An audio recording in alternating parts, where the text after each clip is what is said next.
को प्लान ऐसा करना है कि सामने वाले फोल्डर निकलने से पहले तक, पूरा प्लान देने तक उसके दिमाग में सस्पेंस बना रहना चाहिए, तो प्लान आपकी हिट हो जाएगी। क्लियर है? ह्यूमन नेचर होता है, जब इंसान किसी चीज के बारे में थोड़ा सा जानता है ना, तो फिर वो कंपैरेटिवली देखना शुरू कर देता है। फिर वो अपनी नॉलेज के साथ आपकी नॉलेज को कंपेयर करने लग जाएगा, और जिस दिन कंपेयर आ गया ना, तो कंपैरिजन में कोई जीतता नहीं, आपका काम वहीं खत्म हो जाएगा। इसलिए create suspense in your plan. अपने प्लान में आपको क्या करना है? सस्पेंस क्रिएट करना। अब मुझे अनुपम जी से बात करनी है, ये मेरा डाउनलाइन, ये मेरे को मिलवा दी, जैसे इंट्रोडक्शन करा दिया, अब हमारा काम होता है, आया सर नमस्कार, क्या शुभ नाम हुआ सर आपका? अनुपम राजपूत जी। अच्छा, बताया था सर, नागेश जी ने आपके बारे में बताया था। क्या करते हैं अनुपम जी? पढ़ाई कर रहे हैं? अरे सर ये तो बहुत अच्छी बात है, क्योंकि स्टूडेंट लाइफ ही तो इंसान के जीवन की प्रारंभिक लाइफ होती है। और सर आप एक अच्छे स्टूडेंट हैं, जैसा कि मुझे पता चला है। और सर ये भी बता रहे थे कि आप पढ़ाई के साथ साथ जीवन में बाकी चीज़ों में भी इंटरेस्ट रखते हैं, आप काफ़ी ड्रीमर हैं, और बाकी चीज़ों का भी सर आप काफ़ी अंदाज़ा लगाते रहते हैं। इसलिए सर ने एक्चुअल में आपसे मिलवाने की हमें कोशिश करी थी। एक्चुअल सर मेरा नाम अमित दुबे हुआ, और मैं भी सर एक स्टूडेंट हूँ, और पढ़ाई के साथ साथ सर हम लोग एक समाज कल्याण का काम करते हैं, एक हेल्थ अवेयरनेस प्रोग्राम का काम करते हैं। हमारा काम है 10, 20, 50 समाज को इकट्ठा करना, उनको जानकारी देना कि उन्हें क्या खाना चाहिए, कब खाना चाहिए, कैसे खाना चाहिए। और इससे रिलेटेड एक समाज में हम लोग हेल्थ अवेयरनेस प्रोग्राम चलाते हैं, जहाँ पे लोगों को इसके बारे में हम लोग एजुकेट करते हैं, लोगों को इसके बारे में जानकारी देते हैं। और उसी से रिलेटेड सर एक डिस्कशन था जो आपके साथ करना था, इसलिए नागेश जी ने आपसे टाइम लिया। तो सर क्या आपके पास अगले 40-45 मिनट तक का टाइम है? दे सकते हैं ना? तो चलिए सर आपके साथ कुछ डिस्कशन करते हैं। समझ में आ रहा है? अब फोल्डर निकालना। हमने क्या किया? नाम पूछा, काम पूछा, काम की तारीफ करी, किया है ना? फिर हमने अपने बारे में बताया, अपना परिचय दिया, फिर अपने काम के बारे में बताया। अभी तक मैंने कहीं एसलीपीएस का नाम लिया है? अब हम फोल्डर निकालें। बात समझ में आ रहा है? ये होता है कंप्लीट इंट्रोडक्शन। कितना टाइम लगा? 2 से 3 मिनट। ये 2 से 3 मिनट ही लगना चाहिए, ज्यादा पुल मत बांध देना, ज्यादा हाल चाल रिश्ता गिनवाने की जरूरत नहीं है इनके साथ। यही 2 से 3 मिनट लगना चाहिए। अब ये बोलता है वकील है, अरे सर आप वकील हैं, लॉयर हैं? अरे सर बहुत अच्छी बात है, आज तो सर पूरा देश ही समझिए तो वकील ही चला रहे हैं, पुलिस वाले कानून संभालते हैं, निचोड़ तोड़ मरोड़ तो सर आप ही लोग करते हैं। सर अच्छा लगा सर आपसे मिलके, बहुत बढ़िया सर, आपको तारीफ करनी है इसकी। ये बोला हम टीचर हैं, अरे सर आप टीचर हैं, शिक्षक हैं, कौन सी स्कूल में पढ़ाते हैं? प्राइमरी स्कूल में। अच्छा बहुत अच्छा लगा सर मास्टर साहब, आपसे मिलके तो बहुत अच्छा लगा मास्टर साहब, क्योंकि देखिए बोला जाता है सर कि एक इंसान के जीवन में शिक्षक का बहुत बड़ा रोल होता है। हम आज भी अपने सैल्यूट करते हैं शिक्षकों जिन्होंने मुझे प्रारंभिक शिक्षा, आपके माध्यम से तो सर देश की नींव टिकी हुई है। पता नहीं आपके माध्यम से पढ़ने वाले बच्चे आज कहाँ कहाँ अपने जीवन में तरक्की करेंगे। अच्छा लगा मास्टर साहब, खुश होगा नहीं होगा? कुछ भी बोला किसान है, अरे सर वाह अच्छा लगा, आपसे हाथ मिलाते हुए मुझे गर्व फील हो रहा है कि आप किसान हैं। क्योंकि इंसान चाहे पैसों की बात कितनी भी करे, लेकिन किसान अगर खाना न उगाए तो क्या खाएगा? सोना चांदी। सर आपके माध्यम से पूरा देश खाना खा रहा है। अच्छा लगा आपसे, तारीफ करनी है आप, कुछ भी बोले कर देना तारीफ। कोई बोला क्रिमिनल हूं, अच्छा बहुत बढ़िया सर, आप ही हैं तो देश चल रहा है, आप लोग ना होते तो शायद नियम कानून का कोई बरकत नहीं होता, गलत लोग से ही अच्छे लोगों की पहचान है। सर अच्छा लगा आपसे मिल, जो बोले आपको दिमाग में रखना है, ये जो बोले अपने को क्या करना है? ये बोला चोर हूं, अच्छा सर बहुत अच्छी बात है सर, आप लोग नहीं होते तो सर पता नहीं अमीरों को लूटता कौन, आप लोगों का सर बोझ खाली करते हैं। अच्छा लगा सर आपसे मिलकर। कहने का मतलब ये है, समझो, मैं समझाना ये चाहता हूं कि सामने वाला जो भी प्रोफेशन बोले आपको उसकी तारीफ करनी। समझ में आ रहा है? तारीफ, कोई बोला गृहिणी हूं, नहीं मैडम आप गृहिणी थोड़ी हैं, आप हाउस मेकर हैं। क्योंकि आज लोग अक्सर हाउस वाइफ बोलते हैं, लेकिन रियल में देखा जाए तो घर चलाने में उस परिवार के महिलाओं का बहुत बड़ा रोल है। आज अगर जेंट्स, आपके हस्बैंड भी बाहर जाकर अच्छा काम कर पा रहे हैं, उसमें आपका रोल है। बच्चों की परवरिश, लोगों को टाइम पे खाना देना, लोगों का पालन पोषण, असली जिम्मेवारी परिवार तो आप चला रहे हो मैडम, गृहिणी नहीं, आप तो घर बनाने वाले हो। अच्छा लगा आपसे मिलकर, आपको हर चीज में तारीफ ढूंढनी है। क्लियर है? क्लियर है? अब तारीफ के बाद आपको फिर अपना नाम बताना है, फिर अपने काम के बारे में बताना। हाँ जी, नकारा है तो ऐसी हमारे काम का है। बोला कुछ नहीं करते हैं, अरे सर इस उम्र में भी सर आप कुछ नहीं कर रहे हैं, क्या बात है? पिताजी क्या करते हैं आपको? अच्छा सर अच्छी बात है, और सर आप गरीब परिवार में रहते हैं तो बहुत दुख की बात है, और सर अच्छा लगा क्योंकि आप रियल अब हमारे काम के हो, हम आपको कुछ करना सिखाएंगे। समझ में आ रहा है? उम्र ज्यादा है और हाँ तो सर हम आप ही की तलाश कर रहे थे, मुझे भी ऐसे लोगों की जरूरत थी जो एक्सपीरियंस होल्डर हो और फ्री हो, ताकि आपके साथ हम कुछ अच्छा कर सके। समझ में आ रहा है? ये भी तो एक तारीफ है कि सर मुझे आपकी जरूरत थी, वो भी खुश हो जाएगा, हाँ यार आप कुछ करते होते तो है नहीं, चलो इसका साथ ही दे देते हैं। ये होता है इंट्रोडक्शन। समझ में आ रहा है? अब इंट्रोडक्शन में एक चीज और आप लास्ट में ऐड कर देना, सर हम लोग काम करते हैं हेल्थ अवेयरनेस प्रोग्राम के साथ। आपको ये लगता होगा क्योंकि हेल्थ की बात होती है तो सामने वाले को ऐसा लगता है कि कोई डॉक्टर तो नहीं है, तो सर मैं बताना चाहूंगा मैं कोई डॉक्टर नहीं हूं, क्योंकि बीमारी दो तरह की होती है, एक होता है डिजीज, एक होता है लाइफ स्टाइल डिजीज। जब डिजीज की बात की जाती है तो उसके लिए स्पेशलाइज किसी डॉक्टर की जरूरत पड़ती है, लेकिन लाइफ स्टाइल डिजीज के लिए कोई डॉक्टर की जरूरत नहीं पड़ती। जैसे सर मैं आपसे पूछता हूं, आपके घर में कोई बच्चा अगर खेल के आता है तो हम लोग क्या बोलते हैं, बेटा ठंडा पानी मत पीना जुकाम हो जाएगा। वो डॉक्टर तो नहीं है, लेकिन उसको भी पता है जुकाम हो सकता है। और सर रियल में ऐसा होता है, आपके घर में किसी को चोट लगता है तो दादी अम्मा बोलती है हल्दी चूना लगा लो चोट सही हो जाएगा। दादी अम्मा डॉक्टर तो नहीं है, लेकिन हजारों सालों से ये परंपरा चली आ रही है। वैसे ही सर लाइफ स्टाइल डिजीज के बारे में बात करने के लिए हमें और आपको डॉक्टर बनने की जरूरत। तो सर आज जो हम बात करेंगे वो लाइफ स्टाइल डिजीज के बारे में बात करेंगे। तो आइए सर कुछ प्रेजेंटेशन और कुछ पिक्चर के माध्यम से समझते हैं इस लाइफ स्टाइल डिजीज को। तब फोल्डर निकालो। अब हमें क्या करना है, हेल्थ अवेयरनेस प्रोग्राम करना है। क्या करना है, अब इसको फर्स्ट प्लान भी बोलते हैं। फर्स्ट प्लान में क्या क्या चीज होती है मोटा मोटी समझिए। सबसे पहले हमें कंपनी का प्रोफाइल बताना है। क्या बताना है,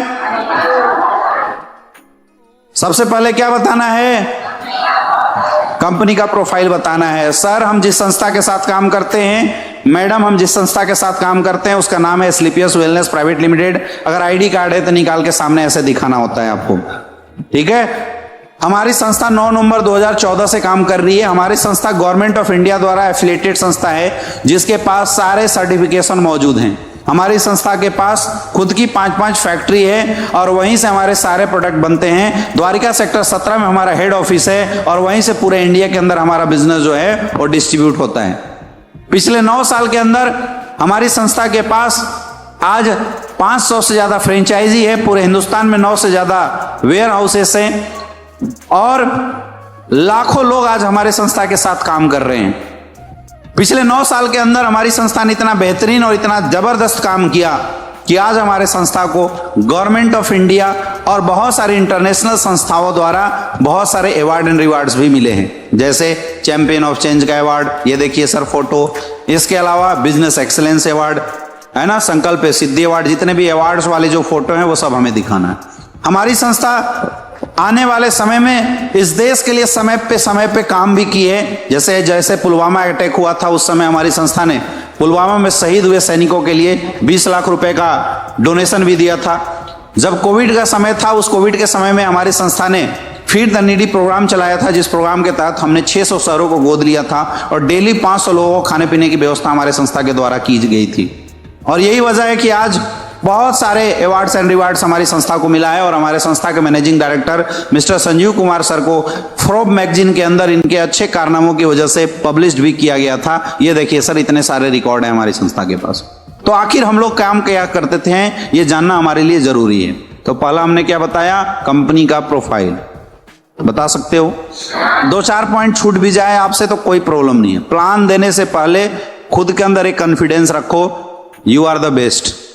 इसलिए प्लान देने से पहले यह बात समझना जरूरी है कि आप कितना अच्छा प्लान देते हैं ये मायने नहीं रखता, ये मायने रखता कितने कॉन्फिडेंस के साथ प्लान देते हैं। तो 2-4 बातें जो मैं बता रहा हूं अगर भूल भी जाए, छूट भी जाए तो आपको परेशान होने की जरूरत। कई लोग प्लान देते समय एक आध छूट जाता है, जीभ निकाल देते हैं। नहीं करना, महसूस मत होने देना कि कुछ छूट भी गया, क्योंकि क्या क्या डायलॉग बोलना चाहिए तो हमें पता है ना, और आपको पता है, सामने वाले को थोड़ी पता। सामने वाले को तो जो बोलोगे वही प्लान है। यस या नो? मैं फिर रिपीट करता हूं, सामने वाला ना आपके प्लान को देख के ज्वाइन होता है, ना प्रोडक्ट को देख के, आपको देख के ज्वाइन होने वाला। इसलिए आपका कॉन्फिडेंस कैसा होना चाहिए, जबरदस्त होना चाहिए, आपका कॉन्फिडेंस बढ़िया होना चाहिए। तो सबसे पहले हमने क्या बताया, उसके बाद what's change in life style. ऐसे हाथ करके बता देना, ये देखिए सर हमारे सर्टिफिकेट इतने सारे हैं, तुम समझो क्या क्या है। ये फोटो दिखाई दे रहा है, बताना है सर एक इंसान का शरीर इन तमाम चीजों से मिलकर बना हुआ है। क्लियर है? और एक चीज और समझो, फोल्डर हमेशा ऐसे पकड़ा जाता है। कैसे? एक हाथ में आपका पेन होना चाहिए और दूसरा हाथ ऐसे। कई लोग प्लान ऐसे देते हैं, ऐसे देखोगे दोगे तो सामने वाले को क्या समझ में आएगा? हमेशा जो रिटेन है वो किसकी तरफ होना चाहिए। और अगर आप टेबल पे बैठ के प्लान दे रहे हैं तो आपका फोल्डर थोड़ा ऐसे होना चाहिए। हमेशा जिस हाथ को आप ज्यादा इस्तेमाल करते हैं, if you are left hander, तो आपके राइट हैंड में फोल्डर होना चाहिए। और अगर आप राइट हैंडर हैं तो आपके लेफ्ट हैंड में फोल्डर होना चाहिए और राइट हैंड से फोल्डर ऐसे पलटना चाहिए। क्लियर है? This is the best way. कई लोग क्या है, फोल्डर पे ऐसे रख देते हैं और इत्मीनान से प्लान देते हैं। थोड़ा कष्ट झेलो, फोर्स के साथ प्लान देना होता है। आप आवाज में आपके जितना दम होगा, फोल्डर में जितना आप आसानी से रख दोगे ना, सामने वाला खींच लेगा। देना ही मत पूरे प्लान में। वो बोले देखे थोड़ा सा रुकिए, पूरा बता लेते हैं फिर देखना। क्लियर है? सामने वाले को पूरे प्लान में बोलने मत देना। वो अगर वो करेगा, मेरा एक सवाल है, कोई बात नहीं सर, लास्ट में पूछिएगा, अभी आगे समझिए। जब तक आपका प्रेजेंटेशन खत्म नहीं हो जाता है तब तक सामने वाले को कुछ भी बोलने का मौका। अगर वो बोले चुप करा देना। समझ में आ रहा है? उसका ध्यान अट्रैक्ट करने के लिए आपको बार बार अपने पेन का सहारा लेना पड़ता है। जैसे हम लोग प्लान देते थे, ये देखिए सर, एक इंसान का शरीर तमाम चीजों से मिलकर बना हुआ है। अब हम अगर अपना पेन, ये पेन रखते थे ऐसे हमेशा और उसका नुकीला वाला पार्ट ऐसे निकाल के, है ना। अब हमने बताया सर ये देखिए इंसान का शरीर इन तमाम चीजों से मिलकर बना हुआ है ना। तो यहां लाने से पहले ऐसे करते थे। अगर ये सोने की कोशिश करेगा तो बात समझ में आ रही है? इसलिए हमेशा ऐसे करना है ताकि उसका ध्यान यहां आए। कई बार क्या होता है, प्लान देने जाते हैं, सामने वाला फोकस नहीं करता, तो फोकस करवाने का काम किसका? किसका काम है? ये आपका काम है। इसलिए प्लान देते समय हमेशा ऐसे करके ऐसे लाया जाता है। कई बार सामने वाला सोएगा प्लान के समय, तो उसको बोला जाता है सर समझ में आ रहा है? मतलब आपका प्लान जब चल रहा हो तो सामने वाले की इतनी हिम्मत ना हो कि वो सो जाए। क्लियर है? वो पहला ये जो दिखाई दे रहा है, इसमें कोई डायलॉग नहीं मारना, सिर्फ एक ही चीज बोलना, ये देखिए सर एक इंसान का शरीर इन तमाम चीजों से मिलकर बना हुआ। अब तुम पढ़ो क्या है, हम क्यों बताएं? कुछ पढ़ने की जरूरत नहीं है। Water, fat, carbohydrate, vitamin, mineral, कुछ नहीं। हम शुरू में बोल गए हैं भैया हमको कुछ नहीं आता, हम कोई डॉक्टर नहीं। बात समझ में आ रहा है? तो बस ऐसे घुमाना है। ये देखिए सर इंसान का शरीर इन तमाम चीजों से मिलकर बना हुआ है। खत्म, एक चैप्टर। नेक्स्ट। क्लियर है? अब यहां देखिए, अब सर इंसान का शरीर बना कैसे? ये देखिए सर इससे ये बना, इससे ये बना, इससे ये बना। उल्टा भी बोल दो कोई दिक्कत नहीं है ना। यानी शरीर में कोई सर दिक्कत होता है तो पहले यहां होता होगा, फिर यहां होता होगा, उससे पहले यहां, इससे पहले यहां। अब यहां दिक्कत कब आती है? जब खाने पीने में दिक्कत होता है तो आती है। ये चैप्टर भी खत्म। आसान है मुश्किल है? आपको केवल फोल्डर पलट के डायलॉग जो मन में आए बोल दो। नहीं समझ में आया? अमित सर ने कुछ बताया था, सर आगे बढ़िए। यहां देखिए, मतलब बोलना है आपको, बस मैं बोलता हूं बोलो, जो समझ में आए बोलो। क्लियर है? फिर यहां आना है। सर आज से अगर 50-60 साल पहले जाके देखते हैं तो एक इंसान जीता 80-90 साल। शुरुआत के 50-60 साल तक एकदम स्वस्थ, कोई प्रॉब्लम नहीं होता था, जीता 80-90 साल तक। लेकिन आज के रेट में सर इंसान वही है, आज भी जीता 80-90 साल है, लेकिन शुरुआत के 10 साल भी स्वस्थ नहीं जीता। आज के समय में दवाइयां लेना पड़ता है। ये देखिए सर दवाई है ना, ऐसे दवाइयां खाता है इंसान। ऐसा क्यों हुआ? आखिर ऐसी हालात क्यों आई? इस पर रिसर्च किया गया तो पता चला पुराने समय की बीमारी है। ये देखिए सर ये सब थी। ऐसे हाथ कर दो, हैजा, प्लेग, चेचक। हैजा, प्लेग, चेचक बोलो और ऐसे ऐसे हाथ घुमा दो। अब जब ये बीमारी होती थी तो गांव के गांव खाली हो जाया करते थे। लेकिन आज हम सैल्यूट करते हैं मेडिकल साइंस को कि आज इन बीमारियों से कोई नहीं मरता। लेकिन आज ये सब बीमारी है, सर्दी, खांसी, जुकाम। अब पढ़ो ना, क्या है तुम्हारा काम? आपने क्या करना, घुमा के हाथ यहां रख देना है बस, और कुछ भी बोल दो, सर्दी, खांसी, जुकाम। अब सर ऐसा क्यों हुआ? इस पे रिसर्च किया गया तो पता चला जब भगवान ने इंसान को बनाया था तो खाने पीने का आइटम धरती पे दे दिया। तो पहले जो लोग खाते थे वो नेचुरल खाते थे। ऐसे हाथ घुमा दो। अब जब नेचुरल खाते थे तो मेडिसिन का काम करता था। आज हम क्या खाते हैं? ये देखिए, ये सब खाते हैं, पिज्जा, बर्गर, मैगी। अब ये हमारे लिए स्लो पॉइजन का काम करता है। अब इसकी जरूरत क्यों पड़ी? देश आजाद हुआ था, देश की आबादी थी 50 करोड़, तो उस समय इतने फसलें उग जाती थी, इतने जमीनें हुआ करती थी जिसमें गोबर वोबर डाल के इतने फसल उग जाती थी कि बहुत आसान तरीके से लोगों के लिए प्रचुर मात्रा में फसल उगाए जा सकते थे। लेकिन आज पॉपुलेशन 3 गुना बढ़ गया।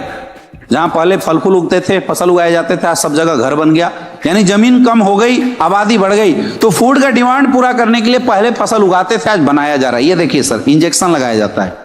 आप देखे होंगे मार्केट में जो बड़ी बड़ी लौकी आती है, उन सब में इंजेक्शन डाला जाता है। अब जो फल फूल इंजेक्शन डाल के बनाया जा रहा है सर, वो कितना खाने में पौष्टिक होगा बताने की जरूरत नहीं है। आज सर कुकिंग मेथड बदल चुका है। आज जितने भी लोग काम कर रहे हैं, सब कुकिंग मेथड सबका बदला हुआ है। पहले के दौर में महिलाएं खाना बनाती थी, आधा घंटा 1 घंटा खाना पकता था, तो सर खाना के अंदर जो टॉक्सिक मटेरियल था वो निकल जाता था। आपने पुराने समय में देखा होगा कि महिलाएं जब चावल बनाती थी तो पहले चावल को पहले पानी डाला जाता था, उससे जब आवाज आने लगता था तब उसके बाद उसके अंदर चावल डालते थे। अब जब चावल डालते थे उसके ऊपर से जो पेस्टिसाइड डाला जाता है वही झाग के रूप में बाहर आ जाता है। लेकिन अब सिस्टम बदल गया, अब तो प्रेशर कुकर का सहारा है, तो अब कोई झाग आता है तो अंदर ही रह जाता है। 2 सीटी मारे तो चावल तैयार, 3 सीटी मारे तो दाल तैयार। आज इंसानों की भी हालत सीटी की जैसी हुई, 1 सीटी मारो इंसान ही गिर जा रहा है। समझ में आ रहा है? आपको ऐसे उसको क्या है, ऐसा एंटरटेनिंग बना के बात करना है ताकि सामने वाले को मजा भी आए और सामने वाला आपके काम को सीरियसली सोचे भी। पहले खाना बनता था तो लोग 24 घंटे के अंदर खाना खाते थे, लेकिन आज हम क्या करते हैं, आज हम लोग खाना बनाने के बाद फ्रिज में रखते हैं। अब सोचिए कि इंसान है, इंसान को फ्रिज में डाल दिया जाए, जिएगा मरेगा, लेकिन लाश बिल्कुल ताजा रहेगा, दिखेगा तरोताजा। लेकिन अगर आप निकालने के बाद 2 महीने बाद उसको बोले कि सांस ले सकता है, चल सकता है, दिखता तो ताजा है लेकिन अंदर से वो मर गया है। वही फल फूल साग सब्जी अगर हम रख के अगले दिन निकाल के खा रहे हैं, आप बताइए दिखने में ताजा है लेकिन क्या उसके अंदर कोई पौष्टिकता है? लेकिन हम लोग उसी को खा रहे हैं। बताइए बीमारी होगा कि नहीं होगा? आज जिस घर में भी देखिए कोई भी फल फूल उगाने के लिए पेस्टिसाइड का सहारा लिया जाता है। ये देखिए ये बंदा नाक में मास्क लगाया हुआ है, पेस्टिसाइड का छिड़काव कर रहा है। जो चीज सांस से अंदर चला जाए प्रॉब्लम कर सकता है, उसी को हम लोग खा रहे हैं। बताइए समस्या क्रिएट करेगा नहीं करेगा? पूछना है, सामने वाले से पूछना है। आज सर आपको पता ही होगा, जिस घर में भी जाइए लोग कोल्ड ड्रिंक का सहारा लेते हैं। अब 1 ग्लास कोल्ड ड्रिंक में 16 चम्मच जितना पानी चीनी पाया जाता है। अब अगर आपको डेली 16 चम्मच चीनी पिलाया जाए, जिंदा रहेंगे मरेंगे? यही वजह है कि आज कोल्ड ड्रिंक पीने वालों के लिए हजारों बीमारियां आज लोगों के सामने लाके खड़ी हुई। आज जहां भी देखिए पिज्जा बर्गर का जमाना है। अब बर्गर क्या है? एक रोटी है। हमारे घर में रोटी बनता है, सुबह बनता है, शाम को खाते हैं, शाम को बनता है, सुबह तक खत्म कर देते हैं। 2 दिन भी अगर रोटी रख दिया जाए उसके अंदर फफूंद लग जाता है। लगता है नहीं लगता है? लेकिन ये बताइए कौन सी टेक्नोलॉजी का रोटी है जो 2-2 महीना 3-3 महीने के अंदर फफूंद नहीं लगता? क्योंकि इसको बनाने में केमिकल्स इस्तेमाल किए जाते हैं, और वो केमिकल्स जो हम लोग हार्पिक के अंदर डालते हैं, टॉयलेट क्लीनर के अंदर डालते हैं, वो केमिकल्स इसको बनाने में हम इस्तेमाल करते हैं। अगला देखिए केक का टेस्ट कैसा होता है? मीठा होता है। आपके घर में चीनी गुड़ गिर जाए 2 मिनट के अंदर चींटी आ जाती है, लेकिन आप केक रख के देखना ना एक मक्खी आएगी ना एक चींटी आएगी। होता है नहीं होता है? तो मीठा। जानवरों को भी पता है इसको नहीं खाना चाहिए, मर जाएंगे, लेकिन इंसान फिर भी खा रहा है। इस केक को बनाने के लिए नेल पॉलिश में जो थिनर महिलाएं इस्तेमाल करती है उसका इस्तेमाल किया जाता है ताकि इसका टेस्ट खराब ना हो। आप उसी को खा रहे हैं। बताइए नुकसान करेगा फायदा करेगा? आज के जमाने में लोग पिज्जा बर्गर का इस्तेमाल करते हैं। इस पिज्जा बर्गर को बनाए जाने में शैम्पू में जो केमिकल्स आप डालते हैं जिससे आपके बालों की सफाई होती है, वो केमिकल्स इस पिज्जा बर्गर को बनाने में इस्तेमाल किया जाता है ताकि ये खराब ना हो, लेकिन हम लोग उसी को खा रहे हैं। नुकसान करेगा नहीं करेगा? अब ये तो खाने पीने की बात थी, शायद इससे कोई बच भी जाए। ये देखिए वाटर पोल्यूशन, एयर पोल्यूशन, इसको कोई रोक सकता है क्या? मोबाइल रेडिएशन, आज हर घर में मोबाइल है। इंसान बीवी बच्चों के बिना रह सकता है लेकिन मोबाइल के बिना आज नहीं रह सकता। हालात ऐसी हो चुकी है। यस या नो? हाँ या ना? अब ये जो चेंज हमारे और आपकी लाइफ में आया है, इनकी वजह से हो क्या रहा है? इनकी वजह से कुछ नई बीमारियों ने जन्म लिया। अब यहां पे आना है और बीमारी का नाम देखो, जो मूड में आए बोल दो। सर देखिए पहला बीमारी हार्ट की प्रॉब्लम। आज हर 5 में से 1 इंसान हार्ट की प्रॉब्लम से मर रहा है। जिसको देखिए वो हार्ट की प्रॉब्लम से। आज 20-25 साल के बच्चों को हार्ट अटैक आ जा रहा है। ऐसी समस्या है।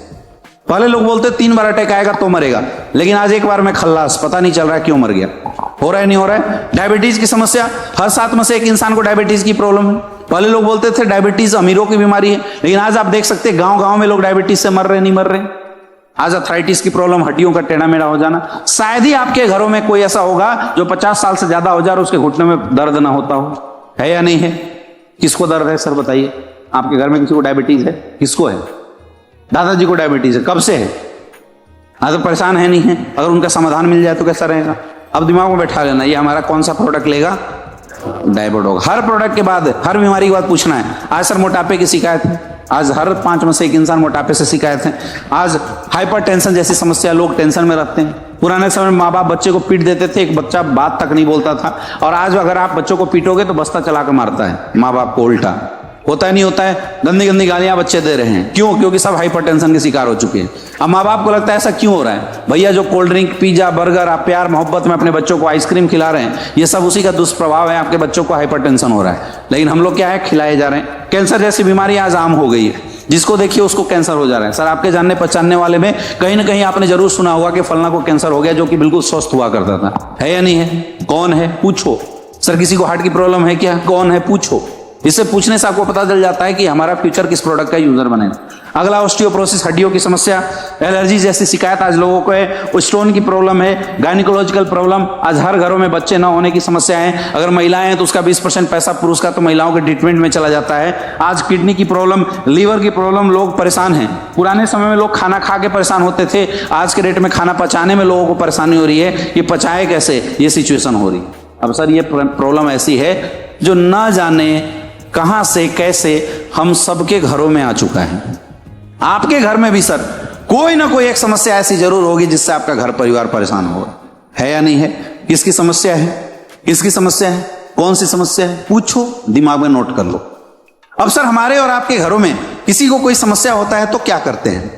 डॉक्टर के पास जाते हैं, हॉस्पिटल में जाते हैं। लेकिन अगर डॉक्टर के पास भी सही नहीं होता तो क्या करते हैं? बड़े डॉक्टर के पास, बड़े हॉस्पिटल में जाते हैं, राइट। यानी कुछ भी हो जाए, पैसा कितना भी लगे, हम इस बात पे ध्यान नहीं देते हैं, लेकिन इलाज जरूर कराते हैं।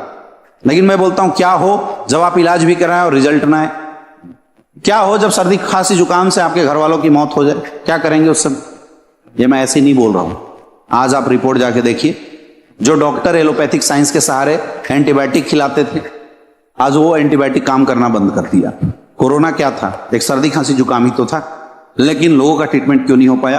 क्योंकि आज के डेट में वायरस बैक्टीरिया इतना डेवलप कर चुके हैं, एंटीबायोटिक भी लोगों पे काम नहीं कर रहा। आज हालत ऐसी हो गई है कि लोग सर्दी खांसी जुकाम से मरेंगे। आप याद कीजिए, जब हम लोग छोटे थे, सर्दी खांसी जुकाम होता था तो मम्मी पापा बोलते 3 दिन रुक जा, 5 दिन रुक जा, अपने आप सही हो जाएगा। लेकिन आज 5 दिन में नहीं, कई महीनों लग जा रहे हैं, सर्दी खांसी जुकाम खुद तो सही होता ही नहीं। पुराने दौर में किसी को फीवर होता था, 50 mg टैबलेट देते थे, बच्चों को तोड़ के टैबलेट खिलाया जाता था। आज वही mg जो टैबलेट है 600 700 mg की टैबलेट है। हाँ या ना? यानी हालात ऐसे होने वाली हैं कि आपके घर में किसी को सर्दी खांसी जुकाम होगा, आप हॉस्पिटल में लेके जाएंगे और उसकी जान चली जाएगी। क्या करोगे तब? सोचिए, ये बहुत बड़ा मुद्दा है। क्योंकि सर जब एलोपैथी खत्म होगा तो एक ही टेक्नोलॉजी हमारे पास, आयुर्वेद। क्योंकि आयुर्वेद इस्तेमाल करने वाले को सर्दी खांसी जुकाम नहीं होता, आयुर्वेद इस्तेमाल करने वाले को कभी भी कोई साइड इफेक्ट नहीं होता। तो मेरा एक रिक्वेस्ट है सर, इस हेल्थ अवेयरनेस प्रोग्राम के साथ आप अपने घरों में आयुर्वेद इस्तेमाल कराना शुरू कर दीजिए। लेकिन आयुर्वेद के साथ सबसे बड़ी प्रॉब्लम यह है कि आज आयुर्वेद ओरिजिनल मिलना मुश्किल है। सर हमारी संस्था ने इस चैलेंज को एक्सेप्ट किया और हमारी संस्था ने लिक्विड प्रोफाइल आयुर्वेद लोगों को प्रोवाइड कराया। अब सॉलिड लिक्विड में अंदर क्या है? सॉलिड चीजें चूरन होता है, जल्दी असर नहीं करता है, लिक्विड चीजें जल्दी असर करता है। लोग आयुर्वेद से दूरी इसलिए होते थे क्योंकि चूरन मिलता था, खा के असर करने में टाइम लगता था। लेकिन हमारी संस्था ने 20 साल रिसर्च करने के बाद एक ऐसा सिस्टम बनाया जहां पे लिक्विड प्रोफाइल आयुर्वेद को भी स्टोर किया जा सकता था। आज इसके रिजल्ट बड़े अच्छे हैं। आज हमारी संस्था के पास 5 कैटेगरी में, 7 कैटेगरी में टोटल 150 से ज्यादा प्रोडक्ट है। हेल्थ अवेयरनेस खत्म, अब हमें कहां जाना है? अब एक एक करके प्रोडक्ट के बारे में बताना शुरू कीजिए। मोटा मोटी प्रोडक्ट बताइए, ज्यादा डिस्क्रिप्शन मत दीजिए। ये देखिए सर, हमारा पहला प्रोडक्ट है इम्यूनोडॉग, रोग प्रतिरोधक क्षमता को सही करता है, इम्यून सिस्टम से रिलेटेड। और हर प्रोडक्ट के बाद एक डायलॉग जरूर देना है, सर आज हमारे प्रोडक्ट के रिजल्ट काफी अच्छे, बहुत शानदार रिजल्ट है सर हमारे प्रोडक्ट। ये सर हमारा थंडरबोल्ट है, किसी को बच्चे नहीं हो रहे, उसमें मोटा मोटी प्रोडक्ट का डिस्क्रिप्शन आपको बताना है। पहला मैंने बताया कंपनी प्रोफाइल, दूसरा मैंने बताया व्हाट्स चेंजिंग लाइफ स्टाइल, फिर मैंने बताया अभी हम लोग क्या खाते हैं जिसकी वजह से क्या क्या बीमारियां हैं, what are the side effects of bad foods. फिर मैंने बताया हाउ वी कैन रिकवर, हम लोग कैसे रिकवर हो सकते हैं, तो आयुर्वेद के बारे में बताया। और मैंने थोड़ी सी आयुर्वेद के बारे में डिटेल बात करी। इतना अगर हम बात कर लेते हैं तो हमारा हेल्थ अवेयरनेस जो प्लान होता है वो परफेक्ट हो जाता है।